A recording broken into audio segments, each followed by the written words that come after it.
साथियों, चलिए उत्तर दीजिए।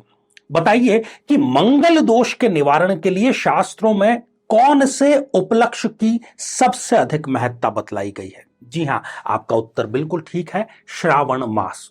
श्रावण मास के मंगलवार को मंगला गौरी व्रत कहा गया है। अत्यंत महत्व है इसका। साथियों, यदि आपकी जन्म पत्रिका में भी मंगली दोष है तो वो अव्वल तो व्यक्ति का विवाह होने नहीं देता। विवाह यदि हो जाए तो गृह कलेश भरपूर उसको देता है, तलाक तक की नौबत देता है। कई बार ये बहनों को वैधव्य दोष भी उत्पन्न करके दे देता है। यदि आप भी मंगली दोष से पीड़ित हैं और तमाम तरह के उपाय आप कर चुके हैं तो 18 जुलाई श्रावण मास का ही ये मंगलवार है। इस दिन मंगल शांति अनुष्ठान के लिए हम मंगल चंडिका स्तोत्र का पाठ कर रहे हैं। आपके विशेष रूप से नाम से किया जाएगा ताकि सीधा लाभ आप तक पहुंच जाए। तो इसमें अधिक से अधिक संख्या में आप भाग लें, इसका लाभ लें और अधिक जानकारी के लिए आप नीचे जो साथियों, शादी के बाद में थोड़ा बहुत त्याग, थोड़ा बहुत कॉम्प्रोमाइज तो हर कोई करता ही है। परंतु किसी ऐसे व्यक्ति के बारे में आप कल्पना करके देखिए कि जिसको बहुत बड़ी नौकरी का ऑफर था, ठुकरा दिया शादी की वजह से। यदि नौकरी कर भी ली तो अपनी पाई पाई अपने संतान और परिवार पर खर्च की, अपने ऊपर कुछ भी खर्च नहीं किया। अपनी सेहत से, अपने सपनों से, सबसे कॉम्प्रोमाइज किया, सबको तिलांजलि दे दी केवल अपनी संतान और अपने परिवार के लिए। ऐसी अद्भुत राशि वृश्चिक है, ऐसा अद्भुत लग्न वृश्चिक है साथियों।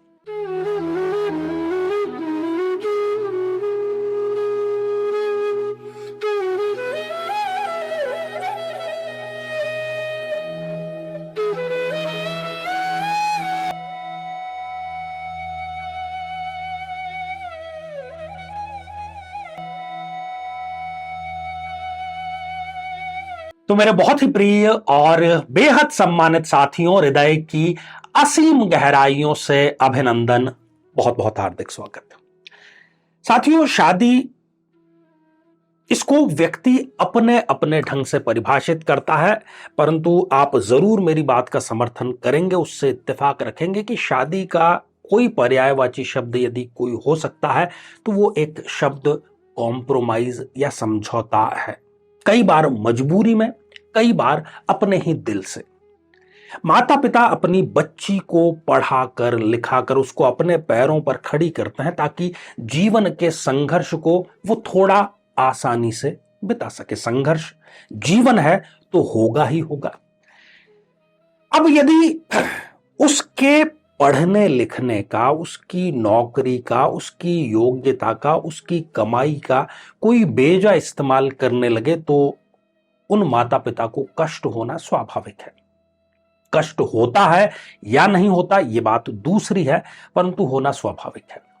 और लड़कों पर भी, बेटों पर भी ये बात अक्षरशः लागू है।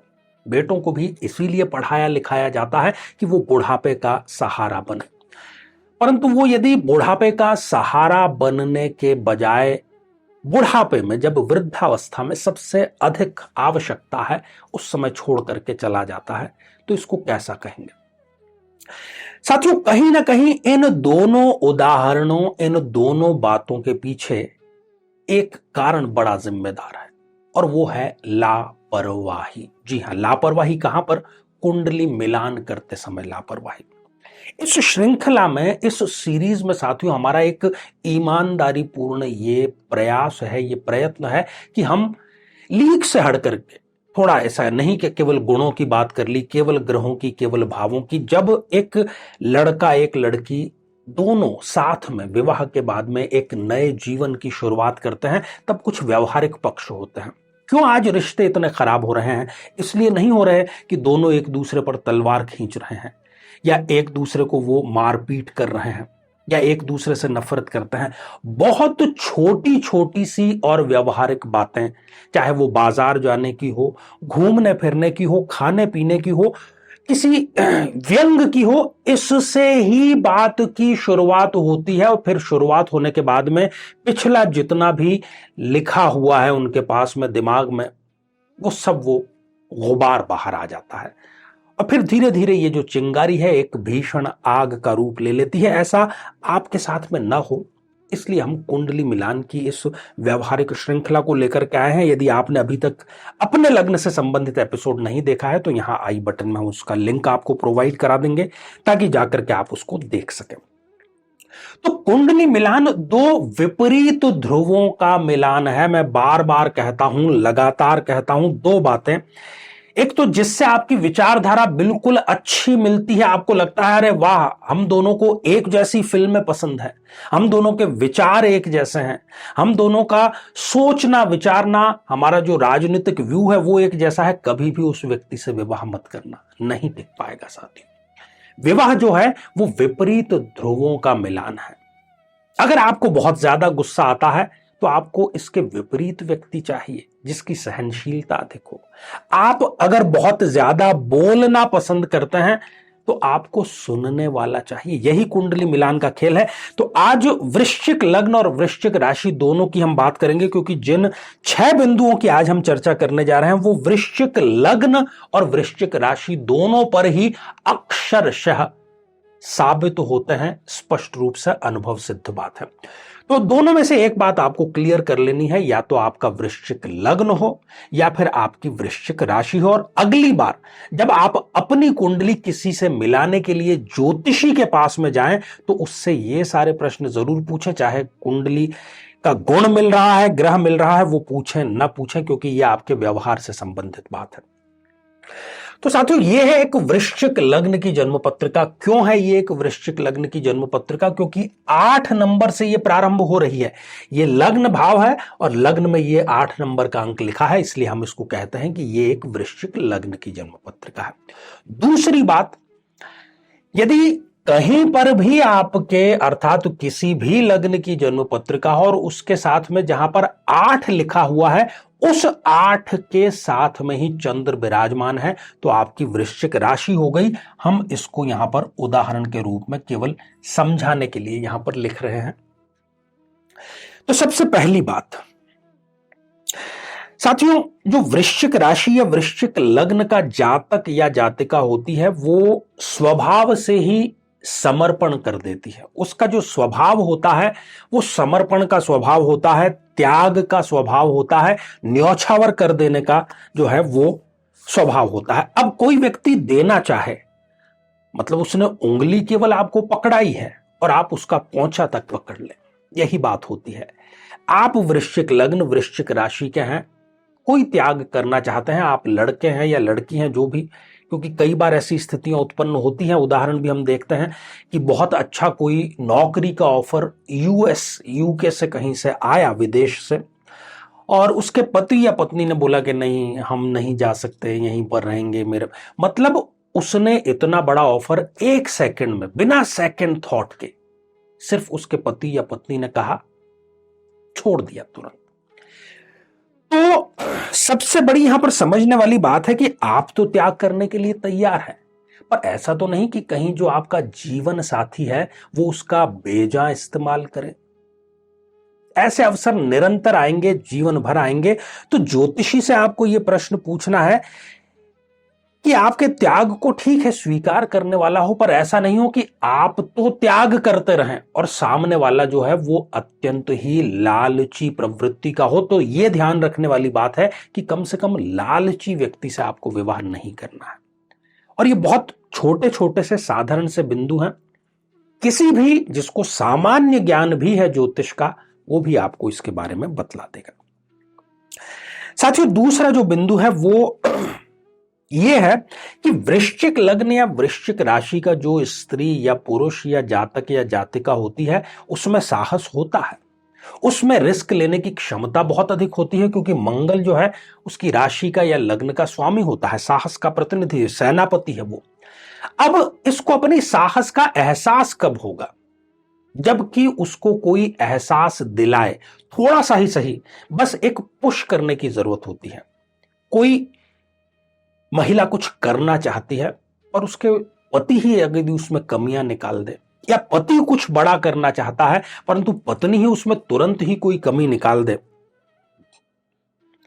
हां हो गया तुमसे, ऐसे हजारों उदाहरण हमारे पास में है कि जब जो कन्या थी वो विवाह से पहले बहुत कम पढ़ी लिखी थी, उसको विवाह के पश्चात उसके पति ने ही एहसास थोड़ा सा कराया और फिर वो अच्छे अच्छे पदों पर आज की, चाहे वो यूपीएससी के या किसी स्टेट सिविल सर्विसेज के हो, उनको भी उन्होंने प्राप्त किया है। तो कहने का अर्थ यह है कि जब आप ज्योतिषी के पास में जाएं तो उससे ये जरूर पूछे कि ये बहुत ज्यादा नेगेटिव तो नहीं है, ऐसा तो नहीं कि ये मेरे सपनों को तुरंत बस नीचे खींचने का कार्य करेगा। क्योंकि हो सकता है साथियों अभी आपको ये सारी बातें बड़ी साधारण सी लग रही हो, परंतु ये जीवन में बहुत बड़ा योगदान देती है, खासतौर पर दाम्पत्य जीवन में। साथियों तीसरा जो बिंदु है वो मैं उल्लेख करना चाहूंगा यहां पर निरंतरता का। जो वृश्चिक लग्न या वृश्चिक राशि का जातक है उसको हर एक काम में निरंतरता चाहिए, अनुशासन चाहिए, कंटिन्यूटी चाहिए, और वो स्वभाव से होता भी ऐसा है। यदि कोई कार्य हाथ में लेता है तो उसको पूरा कंप्लीट करके ही वो दम लेता है। अब शादी के बाद में चूंकि आपका जीवन जुड़ गया है किसी व्यक्ति के साथ में, अब आप पहले अपना सोचेंगे या किसी और का सोचेंगे। आपने कोई बिजनेस शुरू कर दिया, आपने कोई नौकरी शुरू कर दी, आपने कोई कार्य शुरू कर दिया, कुछ दिन किया, फिर आपके जीवन साथी से उसका तालमेल नहीं बैठा है। बहुत छोटी या बड़ी बात हो सकती है, किसी हॉबी की बात हो सकती है, एक्सरसाइज भी इसमें शामिल हो सकती है, कोई कला इसमें शामिल हो सकती है। तो जो बार बार आपको कॉम्प्रोमाइज करने के लिए बोले कि क्या जरूरत है, अब क्या उम्र रह गई है इसको करने की, इसके बिना भी तो कार्य चल ही रहा था, ऐसी यदि कोई नेगेटिव बातें करेगा, जीवन आपका सांसें तो चलती रहेगी परंतु जो अंदर की आत्मा है वो कहीं ना कहीं चोटिल होगी, हो सकता है वो मर भी जाए। तो ऐसा व्यक्ति नहीं हो, आपकी निरंतरता के साथ में ताल बैठाता हो, तालमेल करता हो, कदम ताल करता हो, ऐसे व्यक्ति को जीवन साथी के रूप में आपको चुनना चाहिए। जरूर अपने ज्योतिष से आपको पूछना चाहिए। कई लोगों का यह प्रश्न हो सकता है, बीच में थोड़ा सा विषय से हट रहे हैं, कि फिर आचार्य जी आप इतनी चीजें बता रहे हैं तो ये भी बतला दीजिए कि फिर किससे विवाह करें। तो चूंकि इसमें एक नहीं कई चीजें देखनी होती है, हर एक वृश्चिक लग्न या राशि की कुंडली अलग होती है, इसलिए जब तक वो सामने नहीं आ जाती कि आप किससे विवाह करना चाह रहे हैं, तब तक इनका बहुत पुख्ता और स्पष्ट जवाब नहीं दिया जा सकता। साथियों अगली जो विशेषता और ध्यान रखने की बात यह है कि वृश्चिक लग्न या राशि का जो व्यक्ति है, स्त्री है, पुरुष है, जातक है, जातिका है, उसको बोलना पसंद है। वो चुप नहीं रह सकता, उसको अपनी जो भावनाएं हैं वो व्यक्त करना पसंद है, भाव अभिव्यक्ति वो करना चाहता है, भावाभिव्यक्ति। अब आप उदाहरण से समझिए कि कोई चाहे अच्छे भाव है, खराब है, आप बात करना चाहता है और आपको बात करने के लिए कोई है ही नहीं, कोई सुनना ही नहीं चाहता, तो क्या होगा? कहीं ना कहीं वो शारीरिक विकार का रूप लेगा। इसलिए आपको यह प्रश्न भी ज्योतिषी से जरूर ही पूछना चाहिए। साथियों अगला बिंदु है, जो वृश्चिक है वैसे तो उसको साधारण पूजा पाठ में वो इतना ज्यादा बिलीव नहीं करता, परंतु वो आध्यात्मिक ऊंचाइयों पर जा सकता है, अध्यात्म में उसकी बड़ी रुचि होती है। अब अक्सर क्या होता है कि आप कोई पूजा कर रहे हैं, आप कोई मंत्र कर रहे हैं, आप किसी भी प्रकार की अपनी आराधना कर रहे हैं और आपका जो जीवन साथी है वो कह रहा है क्या ये तुम अंधविश्वास में लगे हुए हो या लगी हुई हो, ये सब टाइम की बर्बादी है, ऐसा कुछ भी नहीं होता, साइंस ने कितनी तरक्की कर ली है, तुम दकियानूसी हो। ये सारे जो शब्द हैं, क्योंकि देखिए जो पूजा पद्धति या स्पिरिचुअल चीज है ये व्यक्तिगत आस्था का विषय है, व्यक्तिगत है। जैसे किसी के साथ में कोई मर नहीं जाता, वैसे इस मामले में भी किसी को दखल अंदाजी नहीं देनी चाहिए।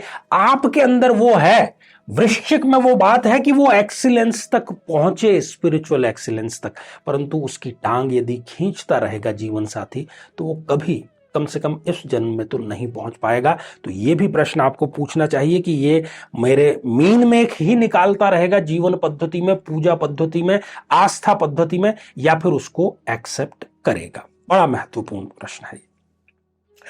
साथियों एक और अंतिम जो बिंदु है वो ये है कि वृश्चिक लग्न या वृश्चिक राशि का जो जातक या जातिका होती है, वो मैं उसको जिद्दी नहीं कहूंगा, हठी, परंतु सकारात्मक हठी होता है वो व्यक्ति, सकारात्मक हठी। अब ये सकारात्मक हठ क्या होती है? सकारात्मक हठ है साथियों कि उसको कुछ लगा कि किसी के साथ में अन्याय हो रहा है, अपने आप को रोक नहीं पाता, जिद्दी होता है कि नहीं मैं इसकी रक्षा करूंगा। कोई वस्तु खरीदनी है स्वयं के लिए, घर के लिए, बच्चों के लिए, तो वो ठान लेती हैं या ठान लेता है कि ये लानी ही लानी है, फिर वो उसके पीछे जिद करके पड़ जाता है। कोई भी कार्य ऐसा हो जो उसको लगता है कि हां अब ये बेहद आवश्यक है, तो वो एक बच्चे की मानिंद जिद करने लगता है। और फिर उसको इस समय जीवन साथी भी ऐसा चाहिए जो बार बार उसमें रुकावट न उत्पन्न करे। अगर हठ में एक बच्चा है मान लीजिए जो कि जिद कर रहा है, उसको पता नहीं है कि ये सही है या गलत है, परंतु बड़े होने के बाद में तो पता चलता ही है। तो जैसे एक बच्चे से उसका पसंदीदा खिलौना आप छीन लो या पसंदीदा खिलौना उसको ना दिलाओ तो उसकी हालत कैसी होगी, वैसी ही हालत आपकी हो जाएगी यदि आपने गलत विवाह कर लिया तो साथियों ये कुछ महत्वपूर्ण बिंदु थे जो कि आपको जरूर संकल्प पूर्वक याद रखने चाहिए। अभी तक यदि आपका विवाह नहीं हुआ है तो आप भाग्यशाली हैं कि अभी आपने ये एपिसोड देख लिया, और यदि आप शादीशुदा हैं तो आप इसको स्वयं पर लागू करके देख सकते हैं। ये मेरा आपसे एक चुनौतीपूर्ण वक्तव्य आप कह लीजिए। जीवन में किसी समस्या का सामना कर रहे हैं, जैसे कि शादी में देरी होना, पति पत्नी में मनमुटाव या तलाक तक की नौबत आ जाना, संतान का प्राप्त न हो पाना, नौकरी या धन प्राप्ति में बाधा आना, जीवन के प्रत्येक क्षेत्र में किसी न किसी प्रकार की बाधा आना, तो आज ही अपनी जन्म पत्रिका का संपूर्ण विश्लेषण करवाएं और पाएं समस्या से सदैव के लिए मुक्ति। तो साथियों आगे भी ये श्रृंखला हमारी जारी रहेगी। अब समय हो चला है आप लोगों के कमेंट्स को शामिल करने का, और पहला ही जो कमेंट है ये पूर्वशा पांडा जी ने लिख भेजा है। आचार्य जी, अगर पहला गुरुवार पीरियड्स के कारण ना हो पाए तो बाकी गुरुवार को करने से रिजल्ट मिलेगा क्या? देखिए पूर्वाशा जी, इसको बाकी से आपको रिजल्ट नहीं मिलेगा, संपूर्णता में, इंटीग्रिटी में करने से ही आपको रिजल्ट मिलेगा। साथियों अगला कमेंट मीनू कोचर जी का है और आपने लिखा है, आचार्य जी मेरा लग्न कन्या है बट हस्बैंड की राशि कन्या है, फिर भी हमारा डाइवोर्स केस चल रहा है, बट मैं डाइवोर्स नहीं चाहती, तो क्या किया जाए प्लीज बताएं। तो आपको ये मीनू जी किसने कह दिया कि आपका कन्या लग्न है और उनकी कन्या राशि है तो कभी डाइवोर्स नहीं हो सकता? ये ऐसा ही है कि समुद्र में से केवल एक बाल्टी का आपने परीक्षण किया है। केवल लग्न का मिलान नहीं, मैं बार बार कहता हूं कि केवल गुणों का मिलान नहीं, बल्कि ग्रहों का, भावों का, अंतरदशाओं का, पंचमेश का, सप्तमेश का, सबका मिलान करके ही आपको विवाह संपन्न करना चाहिए। तो इसके लिए आप फिलहाल तो एक उपाय करें कि केले के पौधे में आप हल्दी मिश्रित जल समर्पित करें और विष्णु सहस्त्र नाम का पाठ करें। ढेर सारी आपको शुभकामनाएं। तो साथियों आज के लिए केवल इतना ही, और इसी मंगल कामना के साथ में कि आप सभी स्वस्थ, समृद्ध और शांतिपूर्वक जीवन व्यतीत करें। नमस्कार।